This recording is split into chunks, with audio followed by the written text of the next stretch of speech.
Welcome to the Bare Marriage Podcast. I'm Sheila Ray Gregor from baremarriage.com, where we like to talk about healthy, evidence-based biblical advice for your sex life and your marriage. And I am joined today by my daughter, Rebecca Lindenbach. Hello.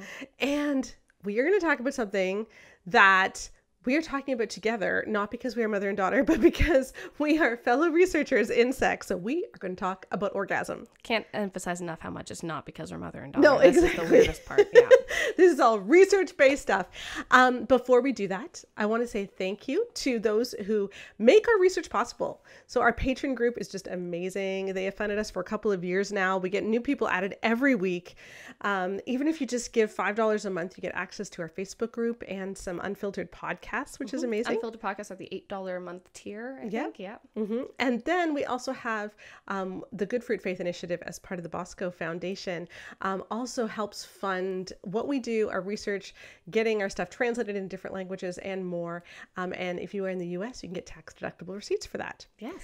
But this is all relatively new, the Patron and Bosco. For years, when I started my blog, the way that we financed it was through courses. Yep, and merch. right. And we were trying to create courses that would actually help people, like would get them over some of the biggest hurdles in their marriage, and really bring the biggest results. Mm-hmm. And one of those courses that we created right just after we had done the research for our book, The Great Sex Rescue, based on our survey of 20,000 women.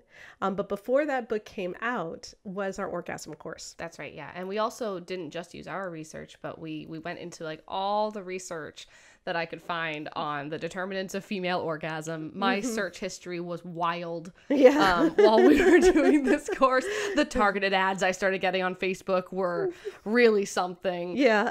Just not what people want to see. But you did all of that hard work and you figured out what the research shows. Yeah, exactly. Goes into orgasm. And we haven't talked about this in about 4 years. Mm-hmm. You know, when back in October 2020, when the Orgasm Course was out, we were talking a lot about some of the problems with orgasm, why it can be so difficult for people. And we were creating this course, which got into the nitty gritty of how to actually make it work for you. Well, and I think that in us doing this podcast, we talked about it so much 4 years ago that often we'll talk about how, and obviously we know this about orgasm. And then we realize actually a lot of people only started listening to us in like the last 2 years. And some of the stuff that we set the stage for 4 years ago that we discussed at length, you might not have actually heard. Yeah. And also we did so many podcasts on it, but we had one of the people who work for us had this great idea to take kind of the highlights of all those podcasts, in essence, our anthology on female orgasm, and take, I think, what was it, like 6 or 7 podcasts in total? Yeah, I think, I don't know, but I think it's pretty close to that. 7 hours of content kind of stuff, and break it down into like the top tier moments, so that if you're someone who, you've listened to all the podcasts, but like you're looking for something quick to send to someone so they'll get it, or you're like, I don't know how to explain this particular thing, these might help you like kind of remind, oh, right, that's like the key takeaway. Yeah. But if you're someone who's kind of new to our podcast, who for some reason you haven't had the time to listen to 5 years worth of content, I mean, like, really, let's get on that, right? Yeah. Like, no, but if you're a new listener and you haven't heard these things, this might also be a really great way for you to kind of get the Sparks notes, exactly, in essence, of what we did 4 years ago. So we're gonna talk in this podcast about some of the reasons that women can have a really difficult time reaching orgasm, and then we also have this amazing course, the Orgasm Course, which can help you then figure out, okay, what are my roadblocks and what do I need to do and what can I do to get over them and really experience sex the awesome way that we're supposed to. And so we're putting the Orgasm Course on sale this week until Monday at midnight, which I think is September 23rd at midnight. I'm gonna be honest, I have 2 kids under 4 and under. Days mean nothing September to me. 23rd at midnight. You're going to get our men's version of the Orgasm Course for free when you buy the women's version. Yeah, that's right. So the link for that is going to be in the podcast notes. Now, before we bring the clips, Becca, let's just share some of our basic numbers with everybody. Yeah, that's right. Okay. So one of the things we talk about a lot here on the Bare Marriage Podcast is the orgasm gap. And what we mean by that is, well, why don't you explain? Well, what we mean by that is that while many studies have found that, like, this is a pretty standard number, 95% of men during sex will almost always to always orgasm. Okay, that's like, so pretty much if something's not happening for him, there's probably a problem going on, right? So 95% of men almost always are always orgasm, versus only 48% of women, which means there is a 47% disparity between men's experiences and women's experience. So what we should be seeing, if there's like an equal experience with sex, is that then like 95% of women are always, you know, and that's obviously not what's happening. Right. So we have a huge orgasm gap. And to give you some more figures, so 48% of women do say that they, you know, almost always or always. 33%, very rarely or never reach orgasm. And there's 19% that are intermittent. And the one thing that I really want all of you to know as we're going into this podcast is that a lot of the people who were in the 48% started off in the 33%. Okay. So just because someone always or almost always does now does not mean that was always the case. For a lot of people, this was a learning journey, a learning curve. And if that is you, if you are currently in the 33%, you can be in the 48%. And we're hoping that through this podcast, you'll get some glimpses as to why maybe that's been difficult for you, and that we can point you to some resources that can help. So I want to jump into one of the earliest clips we have, where this was back when I used to do my podcast, a lot of them by myself. They weren't a conversation. And here I am talking about why it is that I'm talking about sex.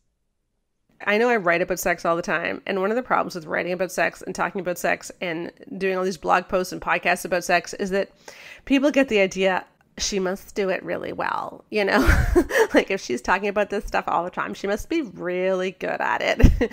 And what I always tell people when I speak is that sex was really the most difficult part of our marriage when we first got married.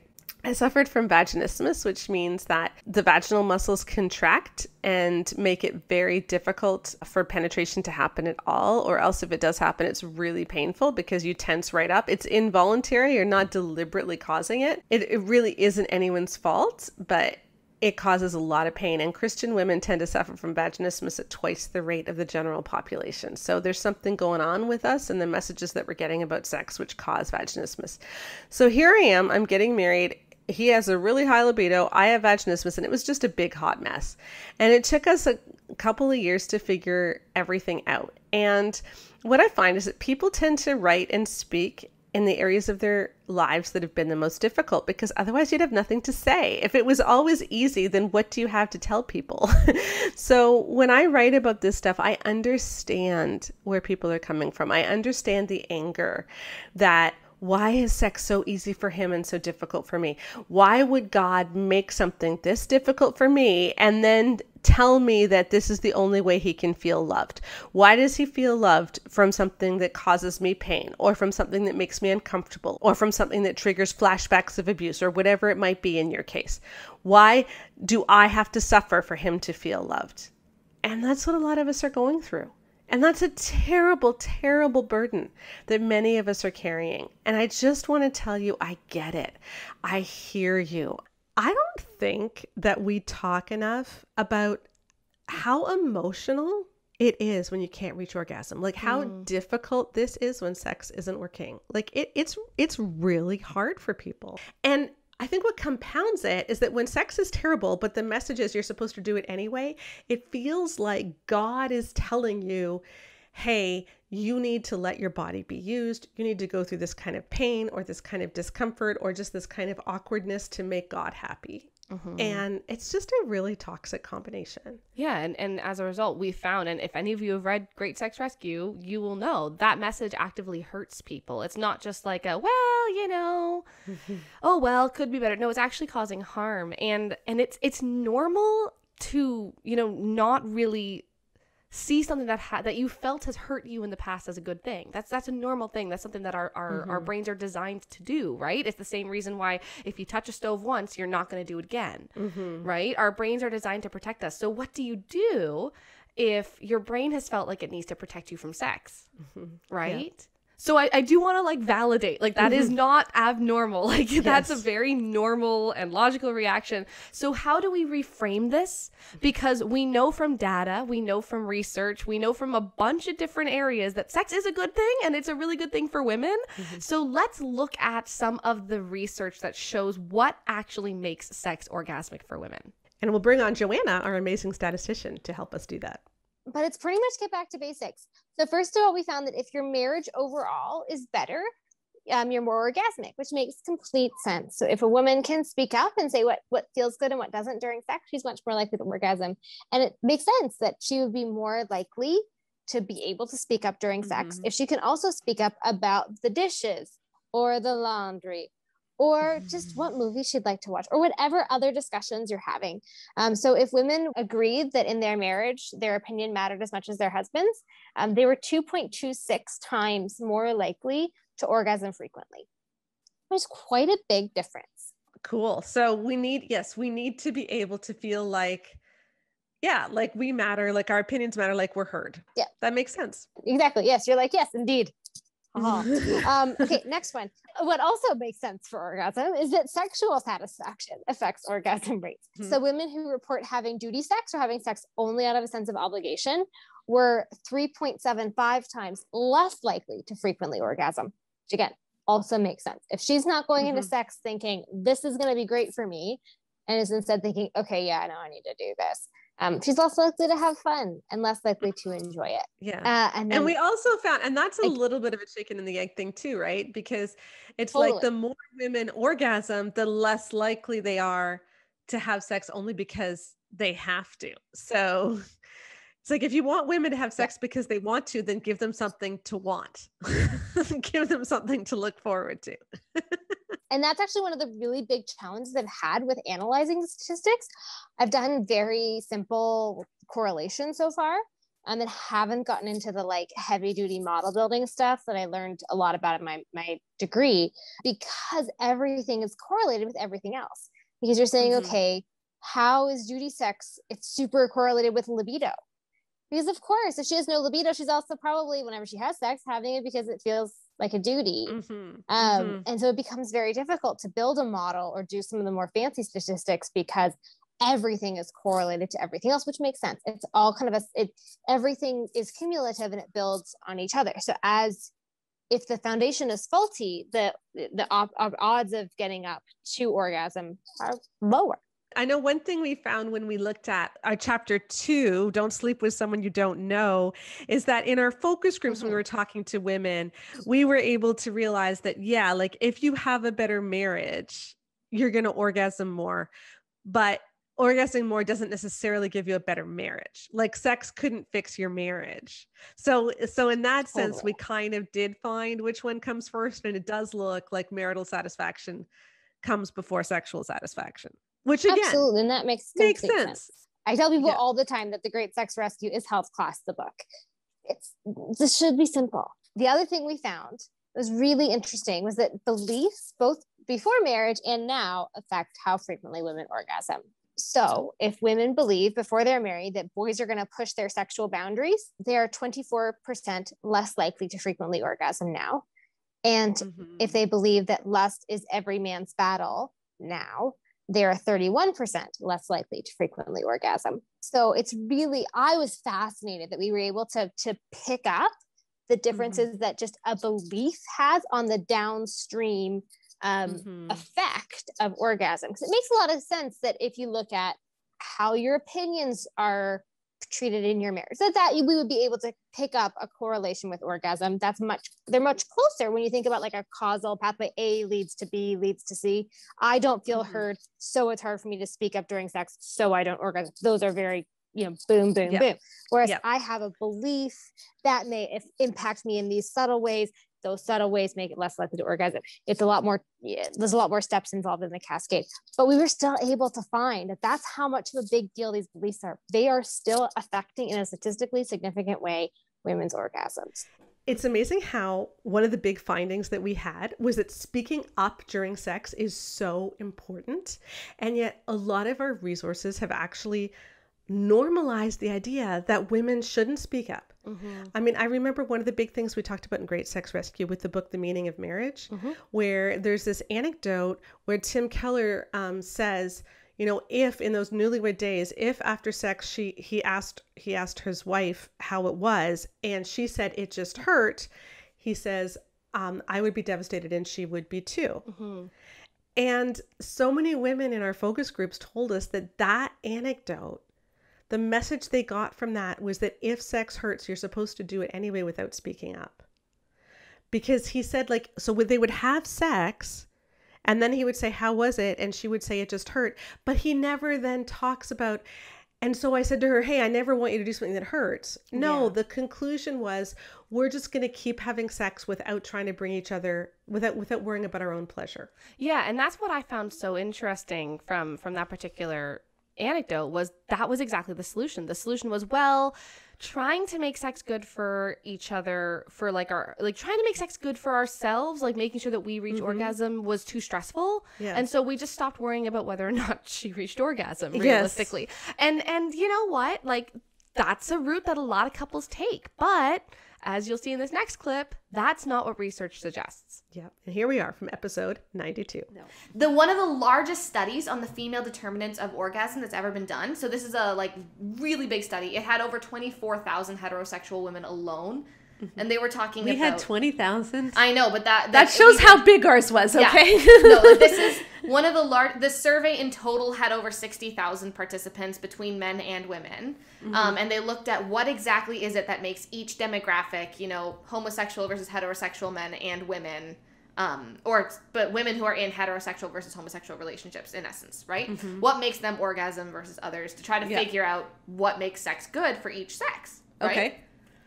One of the biggest determinants for heterosexual women is speaking up during sex and demanding for what they want in bed. Yeah. Is asking their partner for what they want. Is speaking up and knowing... Little to the left. Yeah, exactly. You know? But here's the thing. Why wouldn't a woman speak up in bed? Why would it? And this is what they talk about in the article too, is what they said is the number one thing that we need to do in order to help women orgasm more is tell women that their orgasm matters. Yeah. You know, this is what a lot of research I was looking at was all saying, is that we need to empower women to understand that sex is not for men and might be for them too.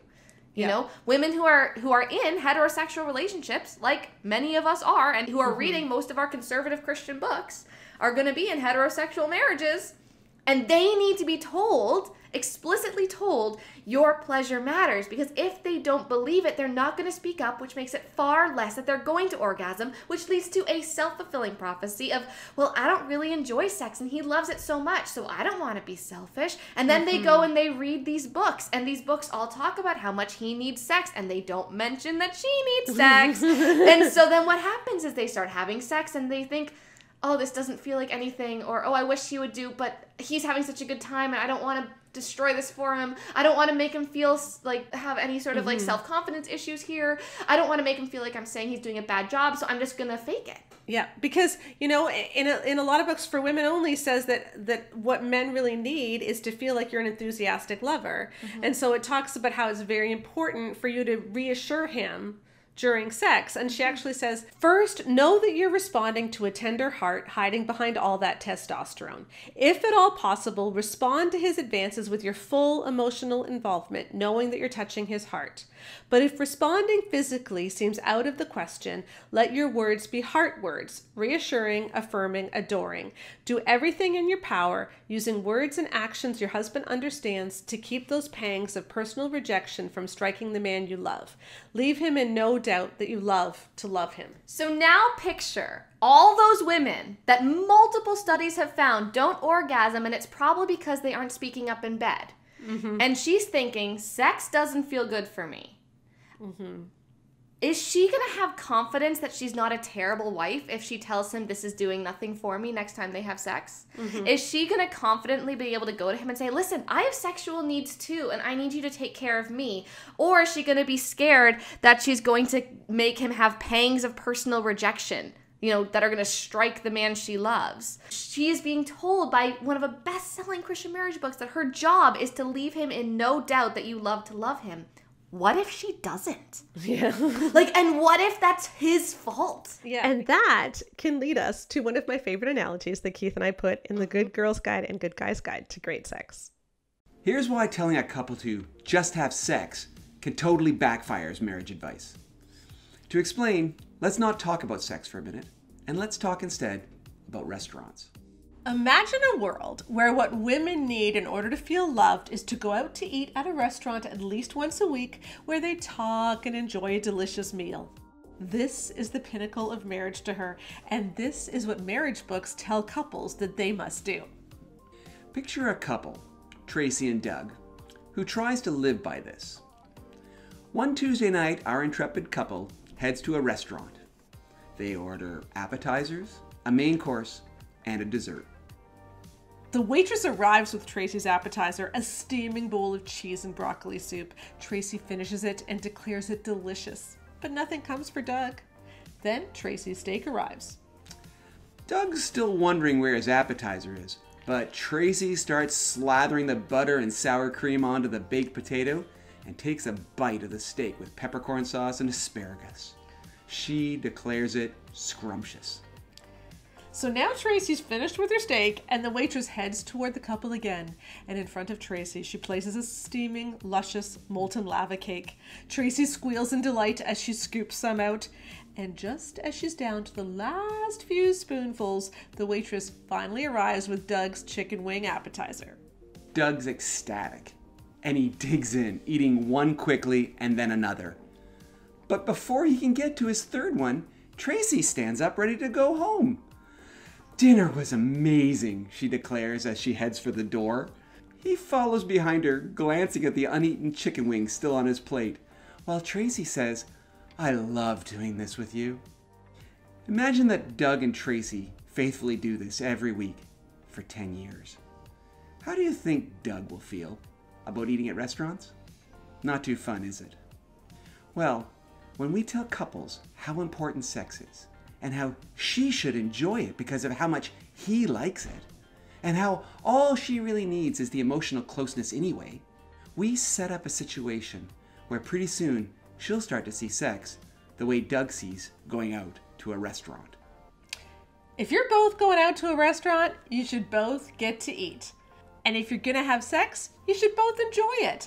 Sex isn't just one-sided intercourse. Sex is something which is mutual, intimate, and pleasurable for both. The next clip we have is actually from a more recent podcast, so some of you may have heard this, but it's worth listening to again, because this is what I think is one of the funniest, it's not funny, but the way they wrote it was so funny. It was one of the funny. funniest research articles that I've read on this was the concept of how for women, sex is actually a fundamentally different experience than for men because of this disparity in orgasm rates, okay? So the way that they described it is if you asked two people, do you like ravioli?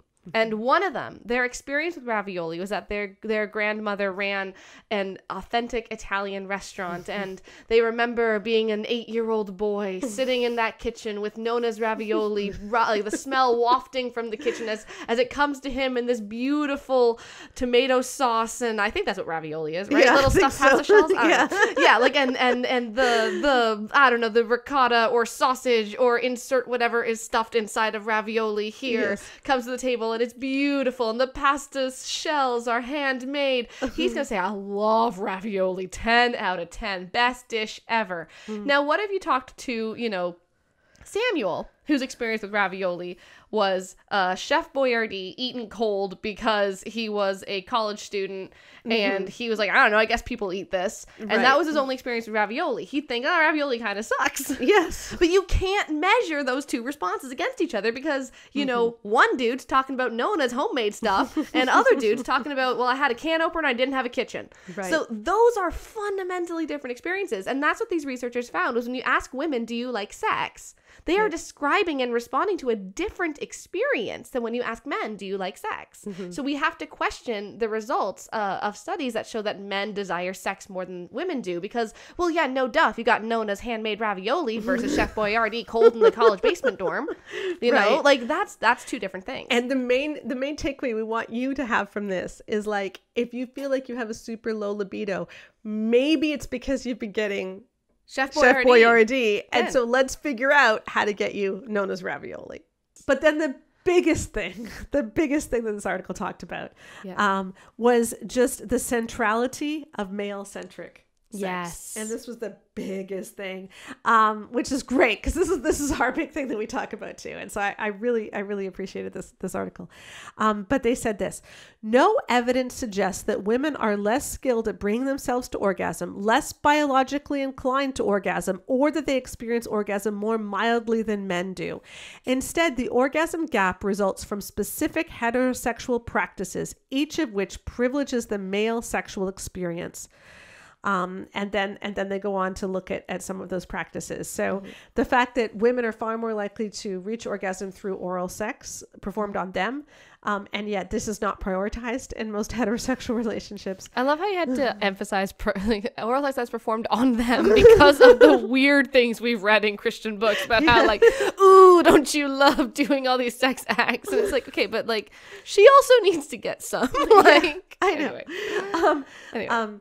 Yeah, the fact that we consider penis and vagina the main thing in intercourse, and they talk a lot about that, about how other forms of sexual pleasure are seen as extra, and often men will prioritize penis and vagina and not the things that bring her pleasure. Yeah, and so the conclusion of this is just, hey, we shouldn't be saying women like sex less than men do when they haven't even had a fair shot at experiencing good sex, when it could just be that the sex that women are experiencing is very different from the sex that men are experiencing. One of the things that I really want us to understand is that when it comes to sex, if we are going to talk about sex being good, it means that women have to reach orgasm. It really, really does. I'm not saying that you can never enjoy sex if you don't reach orgasm. I understand that for many women, it's difficult and, you want that closeness anyway, but I don't think we should give up on that goal. And I don't think we should settle for that. Yep. And so here we are talking about that in episode 168. That very quickly can lead to the person in the relationship who has the higher drive, feeling that, it's not my responsibility to engage them so that they want this like I do.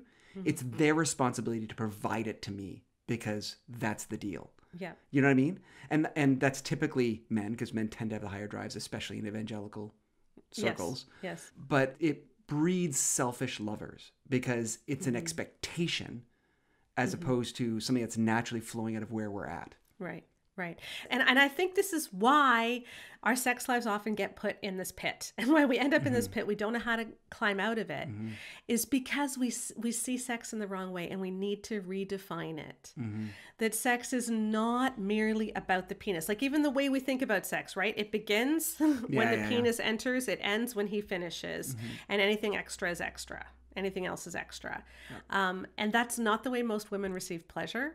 And so we need to get out of this male-focused idea of sex, and we need to instead see sex as something which is holistic. And even those ideas, and I used to say this, I used to say this all the time, and I will change this line in my talk that I give. I would say that sex helps you sleep. Right. Right? No, it doesn't. Right. Yeah. Orgasmic sex helps you sleep. Yeah. Sex alone does not help her sleep. It's having the orgasm that makes you sleep. And if you don't have the orgasm, sleep can actually be more difficult. Because you're frustrated. Exactly. Right. Or you feel used. If you're one of the women, I think it was 18% of women, their primary emotion after intercourse is negative. Yeah. I feel used, I feel disconnected, whatever. So if sex is making you feel more disconnected, sex is actually making your relationship worse. And the more we have sex like that, the more you create distance between you. And then when that distance happens, assuming he's the one with the higher sex drive, he wants even more sex to prove to himself they're still close. And so you get into this terrible cycle. Yeah, and it's the only way he knows how to express his need is through sex. Right. And then what we do in the church is we tell her to give it anyway. Right. Here's one of the problems when we don't prioritize her orgasm. And I want to give you some stats here. I was looking for a podcast where we shared these stats and I couldn't find one. And so I'll just do it again. I know we have on ones before, but here we go. Okay. So one of the neat things about our survey for the Great Sex Rescue is that we had all of these questions. And when we surveyed men for the book, The Good Guy's Guide to Great Sex, we asked them the same questions. We just changed like spouse, your wife, from you. And so we asked both men and women, does he do enough foreplay? And does he prioritize her pleasure? Yeah. Okay. Now, when women reach orgasm, over 90% of men, and I think it was 88% of women, say that he does enough foreplay. Yeah. Okay. Which makes sense. That's logical. Yeah, but it's kind of funny that it's not 100% of women. It's like they're saying, well, even though I reach orgasm, it can still be a little more. Yeah. Okay. But when she doesn't frequently reach orgasm, 71% of men and 52% of women still say he does enough foreplay. Yeah. And you know what that tells me? That tells me that both men and women are saying if she doesn't reach orgasm, it's her problem. Yeah. She's broken. He's doing everything he's supposed to do, but the problem is with her. And I think that's one of the biggest roadblocks to orgasm for women is that we feel like we're broken. Yeah. And I think for many women we've talked to, it's this feeling of, well, he's been trying for like 3 minutes. I'm still not feeling anything. And so I don't want to hold him up any longer. We hear that from a lot of women as well. This idea that I don't want to be, in essence, a roadblock to him having sex and pleasure. But the thing is, again, we're looking at these 95% versus 48% stats here. He's going to have a good time. Like you can take a little longer. Like you get to matter too. So let's talk about that. Yeah. Yeah. And when we take his experience as the norm, then we often don't even remember to even talk about her pleasure, which is something that we discussed a lot on episode 92. But one of our most interesting findings, I think, is not what books say about women's orgasms. It's what they don't say. And it's how many don't say. Yes. Like how many books say absolutely nothing about the fact that sex is supposed to feel good for her too? Yeah, and it's so funny because then we get messages saying, I read that book. I don't remember them saying that women's sexual pleasure doesn't matter. And I'm like, yeah, but can you remember them saying it does? Exactly. That's the thing is, like, Love and Respect has sex entirely in the men's section. No, and again, I know I say it all the time. I just think it's so perfect. If your husband is typical, he has a need you don't have. Like, yeah. So you don't need sex. It's so funny. So sex is in the men's section. It's something that he needs. It's not something that she needs. It just never mentions. Like at one point he uses 1 Corinthians 7 to say that each spouse is supposed to meet the other's needs. But that's all it says. It's like a throwaway line. But everything else is about how your husband will come under satanic attack if he doesn't get release. And he has a need for physical release, whereas you have a need for emotional release. I think we should have some emotional release. Does it just mean that like you need to scream into a pillow? I was thinking more like a bonfire. And like you're hopping around a bonfire. Ooh, like all the naked druids. No, kind of like Sandra Bullock in The Proposal, you know, with where she's out in the forest with Betty White. Yes, is that emotional release? Yes. That's what I always picture. What would be an emotional climax then? There's all these questions. Because again, remember, this is just what we find so funny. And this is not like a negative thing. We just legitimately find this funny. Is that you read through all these books and you realize they never mention that like sex should feel really good for women. That, hey, women, you get this. You like sex too. Like, why does no book assume that women will understand that sex is good? Yep. You know? And to be fair, I think I made that same mistake as well in some of my earlier books. Yeah, and I think that, and there are books that do it really well. Right? Like The Gift of Sex by the Penners. Gift of Sex does it really well. Emphasizes women have sexual needs. And I should as well. say, like, Active Marriage does too. Yeah. I mean, that book has a lot of other problems, but that's not really one well of them. On that part. Sheet Music as well. Yeah. A lot of other problems, but that's not one of them. Yeah. There are a lot of books that do emphasize a woman's pleasure. But in general, we found, we were looking through it, that all the books that are specifically about sex emphasize that women should have pleasure. But the books that are about marriage in general emphasize that a husband should have pleasure, and then they just kind of don't mention the women. Yeah. folk. Now, there are some, like Boundaries in Marriage does, when it talks about sexual desires, it makes it gender neutral. Yep. And which is great. Yep. Sacred Marriage certainly does that as well. So there are some books that treat this well. But a lot of the marriage books just don't mention that women can orgasm or that they should. And now I would like to share one of my favorite clips that ever happened, where Keith and my husband Keith and your husband Connor Connor was leading the discussion about something that Emerson Eggerichs said. And my big question is, does he even believe that women can orgasm? Because see what you think, because I don't think it's clear. He says, this is a quote here, "You turn on a woman sexually by not having anything to do with her sexually." So what he's doing is Wait. I'm processing. So hold on a second. He's trying to give guys advice on how to get their wives to have sex with them more? Is he trying to give give guys advice on how to make their wife not cry in the shower? Or no, like I'm serious, try to arouse her? So let's go into this here. What he's doing is he's taking those three components that we talk about, the physical, the emotional, and the spiritual, and he's splitting them up. He's saying the physical is the guys, okay, and the spiritual and emotional are the women's. Okay. And he's saying women don't get turned on by the physical stuff. They get turned on by, you turn them on by not having anything to do with them sexually. It's all the emotional stuff. It's doing the chores and everything like that. So he's trying to talk about being emotionally connected to your wife. Rather than just going after her for sex. Is that what he's trying to say? Yeah. Okay. And well, that's not a terrible thing to say. It's unfortunate. It's unfortunate. Okay. Yeah, but we've got some more. He gives a caveat, and I think this is important because I think it is really damaging to tell women and to tell men that the physical side of sex is not for you, women. This is not for you. Yeah, well, and you not just that. You can get turned on by this stuff here. But does he even mean turned on, or does he just mean willing to have sex? Like, does he actually mean like... He means turned on. He's talking about how can you get your wife willing to have sex. But that's two different things. Right, yeah. Like, does he even believe that women can get physically turned on? He believes that he says if you do the emotional stuff, the chores and the reading a book with them and all of that, then that can get them willing, and then when you start having sex, then they can get the juice going. Okay, so hold on a second. So this is, I think, and I haven't listened to the podcast, so I don't know if this is what he's saying, but this is a thing I see in the Evangelical church all the time, and I suspect it's probably what he's trying to say is, okay, there's this thing called sex, and sex is a physical thing that happens between two people, and that's all sex is, okay? And so women don't really like this physical thing, right? But if you are emotionally close with them, and you do these things, then sometimes they'll engage in sex. So it's the whole idea that sex is only physical.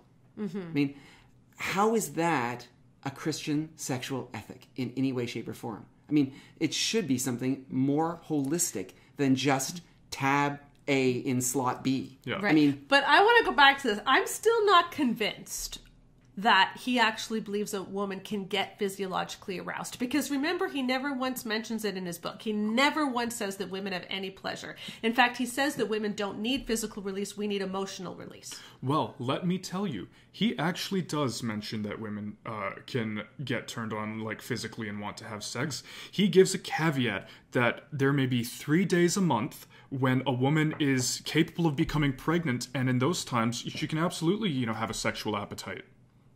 Okay. But again, if he's saying, okay, so she only that's so wild to me. I guess, you know what? I've gone through menopause, so I guess I'm done because I don't ovulate anymore. I'm really sorry, hun. To use absolutist language, I guess you'll never.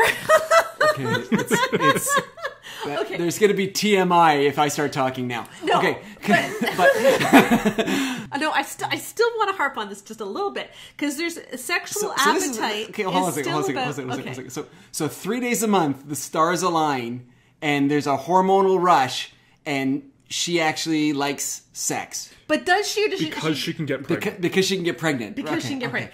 Okay, but sexual appetite is still talking about libido. We're still not talking about physiological arousal. I am not convinced he knows women can orgasm. Because remember that he says in Love and Respect... He must know that. Okay, but I think he might think it's a myth or something, or that like it's only... You mean the way he talks about it sounds like he must think it's a myth. Because he says in Love and Respect, why would you deprive him of something which takes so little time and makes him so happy? And here's the deal, is if you are a husband who wants to make your wife happy, happy and you know that there is this thing called orgasm, Yeah. you know, and you're writing books about marriage, why wouldn't you spend at least a sentence or two saying, hey, this might be something you might try and give your wife because it's a good thing. But he never ever it never once comes mentions- out. never Does it come up in mentions- this podcast at all about female orgasm? Does that come up at all? No. You know what he does say, though, which I think is another red flag, is he says, you can't tell if a woman is turned on. Okay, before... Oh my gosh! That'll go in the blooper reel. I gotta get a towel. Okay. I'm sorry. You can keep going now. Okay. I'm Okay. sorry. All right, so was in Emerson, in Eggerichs' defense, okay, was this like a I just can't wait. I can't tell if a woman is turned on. Oh my gosh. Okay. Tell me when we're gonna go into the actual podcast. No, we're in it. Okay. This is in it. Okay. Okay, go. so tell me, Connor, is this Yeah. in Eggerichs' defense? Do you think this was an awkward attempt to talk about the concept of, you know, arousal non-concordance? Like that you know, maybe... I don't think he knows that at all. No, but maybe he's read about it or heard about it. Like, you can't tell when it's turned on because, like, for instance, you get this times where people say, like, a wife says she's turned on, but maybe the physiology isn't working exactly and she wants to. And we talk about those kind of things, right? Is that what he was doing? Or? No, this was not a nuanced attempt at a deeper conversation about arousal non-concordance. I'm sorry, I was trying to give him the benefit of the doubt. This was leading up to him making a joke about how there's no subtlety to the male arousal. Oh, yeah. Oh, it's a hard-on joke. Okay, Yeah, gotcha. yeah. I think our foreplay stats make sense then.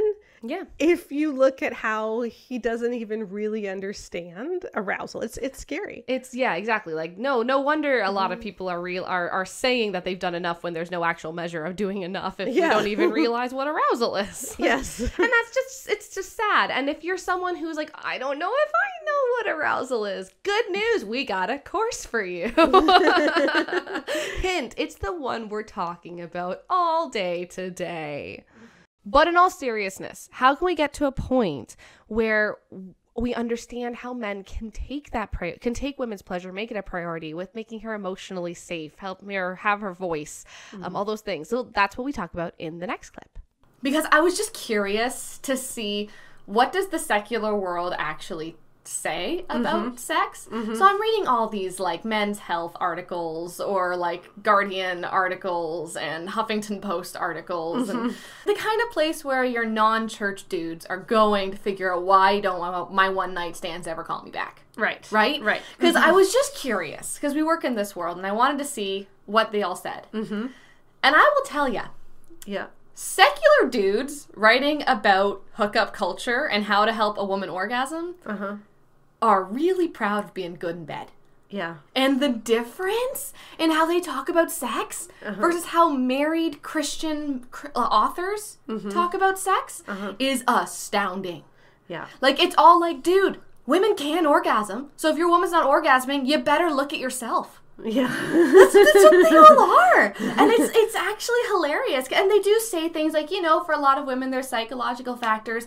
But they don't say so it's not your fault. What they say is, so make sure she feels safe. Right. And make sure that, like, you're connecting with her. Which I do think is kind of an oxymoron. When it's that's like, not going to work in hookup culture. with the chick you met at the bar. Like, right, yeah. No, but, like, I think the big thing that I was just floored by was how much more these men cared about how the women felt about having sex with them than Christian books about married couples do. And I wonder how much that is actually the hookup culture, because if you're not good in bed, you might not get a second date. Now, and I do think, obviously, there's a lot of guys in hookup culture who are literally just trying to get the first date. Right, okay. And they don't care at all. Right. You know? And so these articles are more written for men who are kind of like, why don't I have any success with women?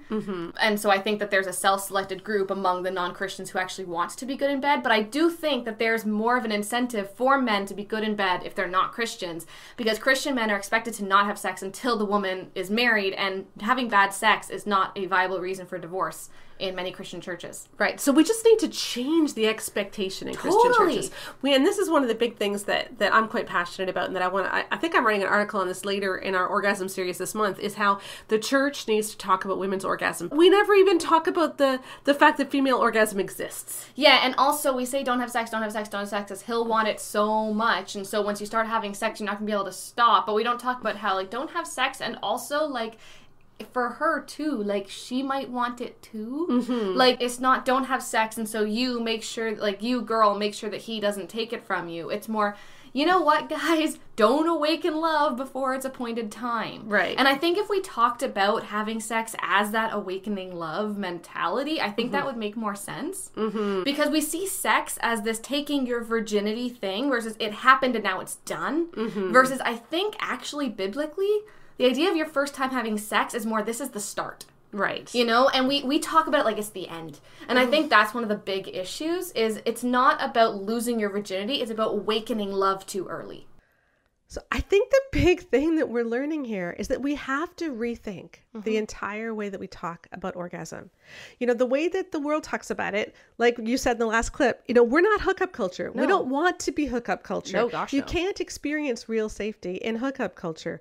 We need that committed relationship. But at the same time, we're not going to have amazing sex unless we put sex in its perspective, where women matter too, and where we don't see sex primarily from a male-centric viewpoint.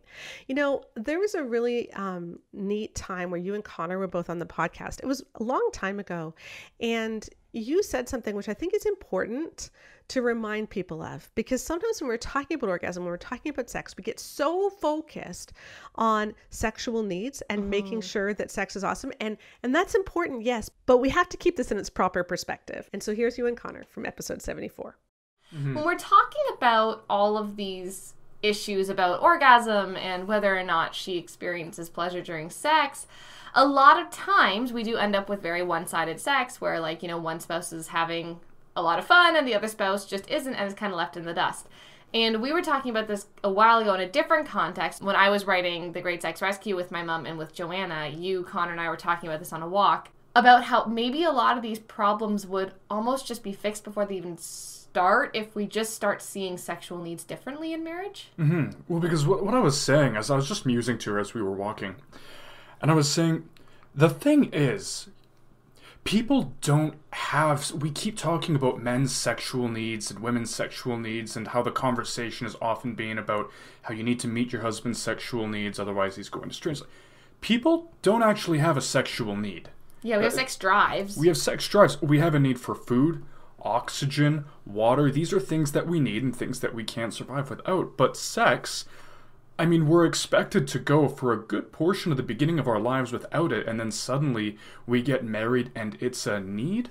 No, I don't think it's a need for individual people. However, I think that it's a need for the relationship.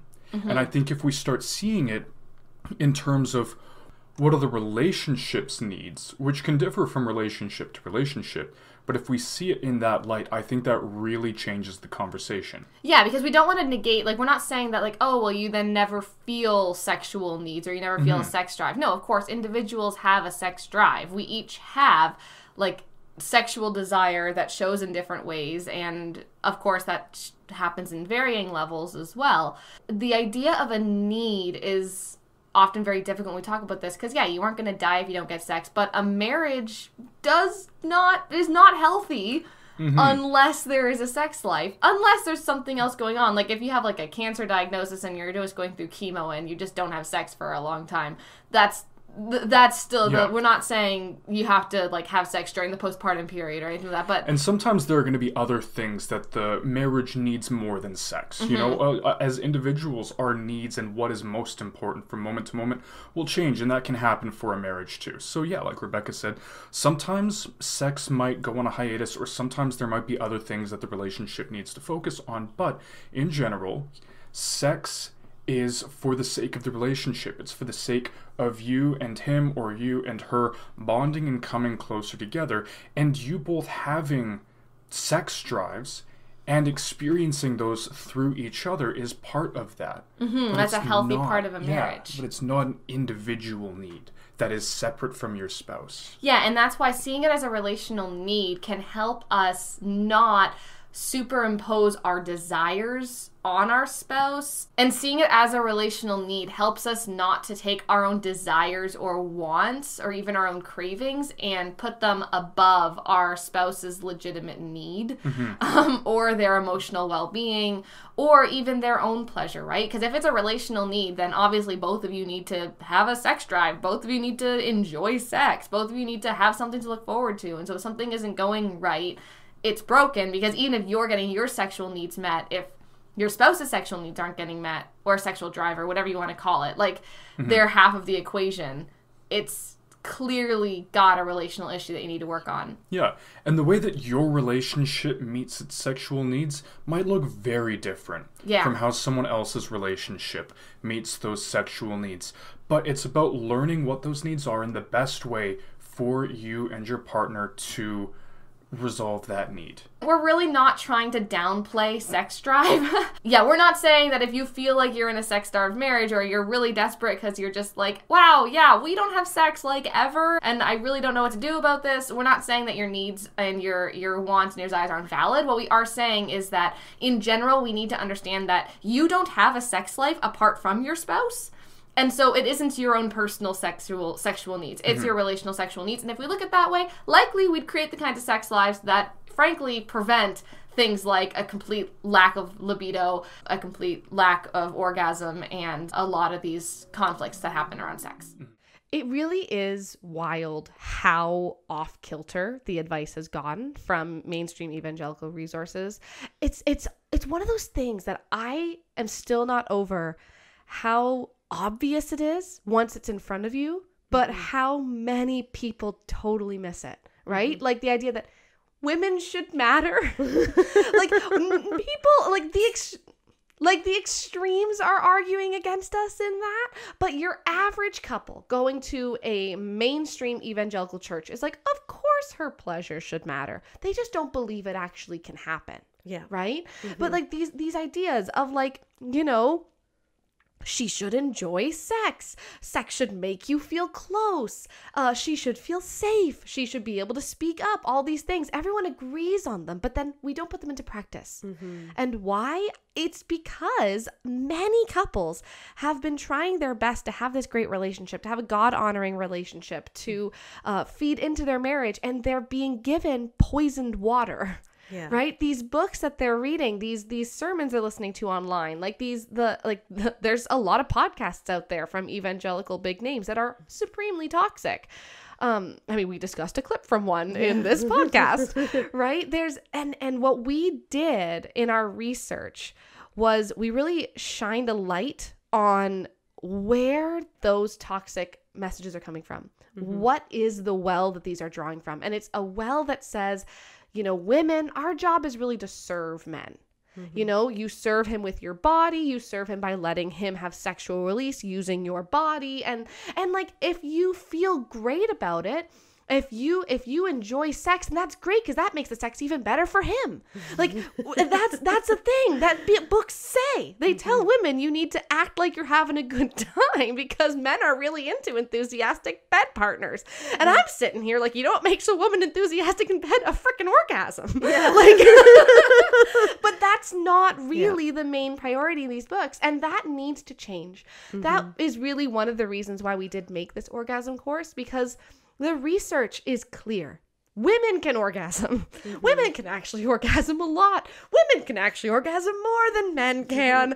And like, let's actually figure out how to make this work. Because if you're someone who you've been doing everything you can, you've been trying to do everything right, you've been reading all the books, going to all the seminars, doing all the stuff, and none of it's working, it might be because you started to get water given to you from a poisoned well. Yeah. And you're not broken. No. Like, I just know so many women who are so sad about this, and I get it, but you are not broken. So here's a message that I had for women way back 4 years ago when we first put out this course, and I want to play this for you.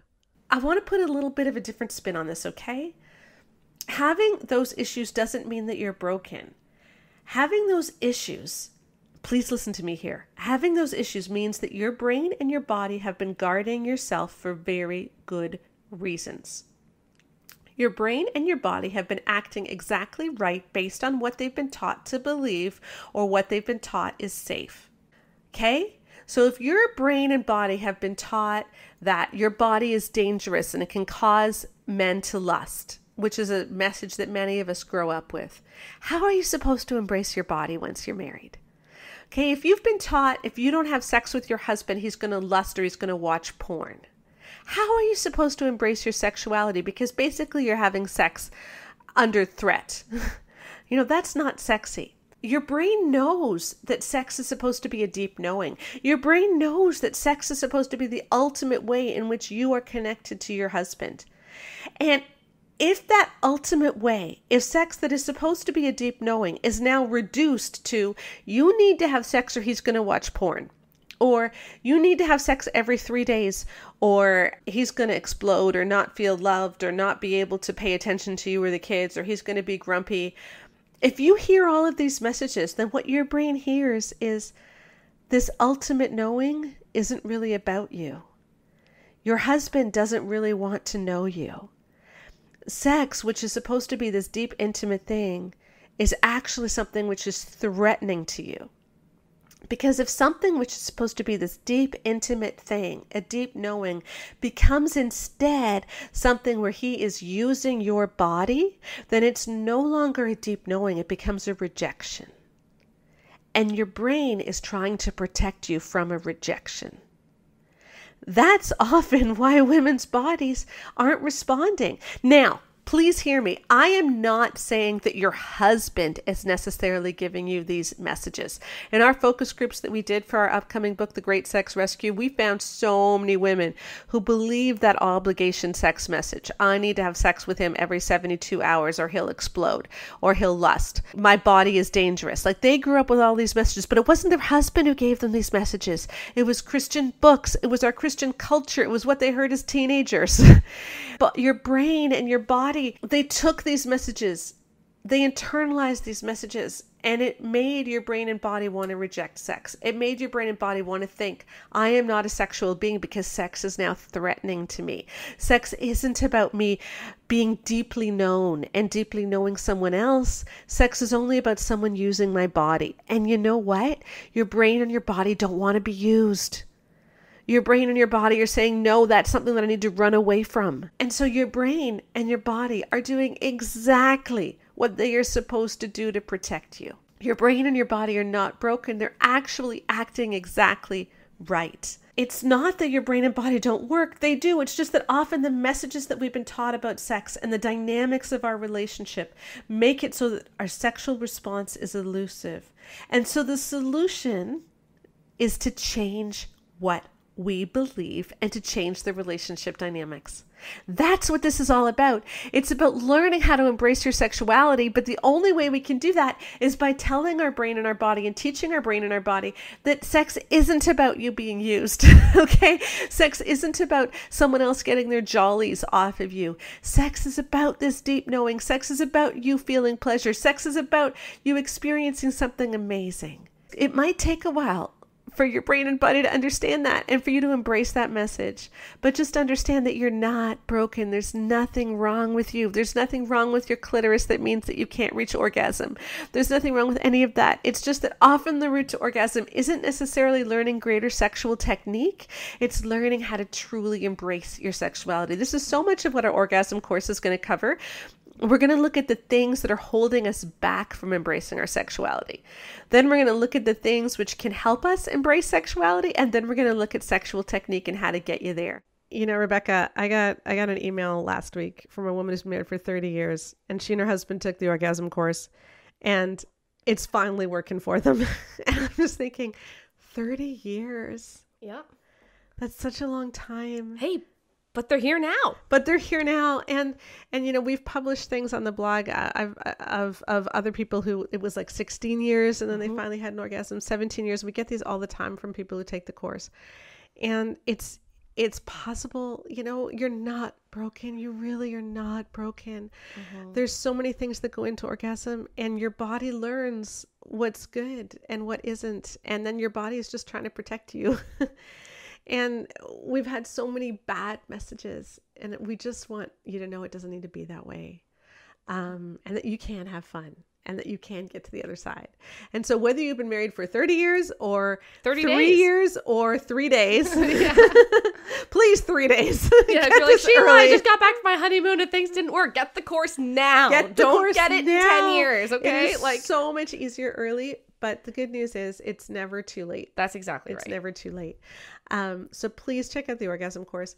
When you buy it this week until September 23rd, the men's version is free. So we have two versions. We have the biggest one with the most modules is for women, but we also have an accompanying men's version, which talks about, hey, here's the impact of obligation sex. You know, here's what the sexual response cycle actually looks like for her, and why you need to ride that response cycle and not just go with what your own body is feeling. Yeah, it has a lot more like of the practical application for your husband as well. So that, because like, yeah, you know what? You actually do have a lot of impact on whether or not you orgasm. You have to do. But like your husband also has a really big part of that. Yes. And so we wanted to make sure that anyone who is getting the course this week in particular, you get both versions. So you and your husband can go through this together. You can be a team on this, and hopefully you can it's such a weird thing to say, have some fun together. I don't know. Like, We want that for you. We do. like, yeah, We don't want details, it's but a we weird want that job. for Yeah, you. please don't send us details, but you know, like you can send an email with just like a little thumbs up or something. Yeah. Like, I don't know. Like, Generalities are good. But you know, we just know so many women who think that they're broken, and that that they're just not sexual because you've read all of these books that say she wants clitoral stimulation, and so he just immediately grabs for that, or immediately grabs your boob, and it feels like a pap smear. And I've said this so many times. If he grabs you before you're the slightest bit aroused, it feels like a pap smear. It's not a nice thing. And so let's learn how to listen to our bodies. Let's learn what our bodies want. Let's learn the sexual response cycle. Let's get rid of the roadblocks. And let's realize you're not broken. You really aren't, and you can get there. So we talk a lot on the podcast about all things the church has done wrong, but we also want to build up.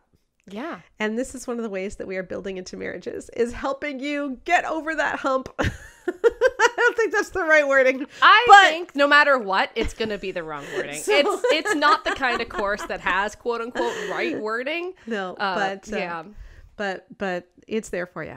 it is. Because, you know, this is something you get to enjoy. It really is. And God isn't happy with you having terrible sex. And a lot of us have felt like God is wanting me to keep having terrible sex because that's the way that I serve my husband. And it's like, no, you get to matter too. You get to matter too. So let's make sure that you matter.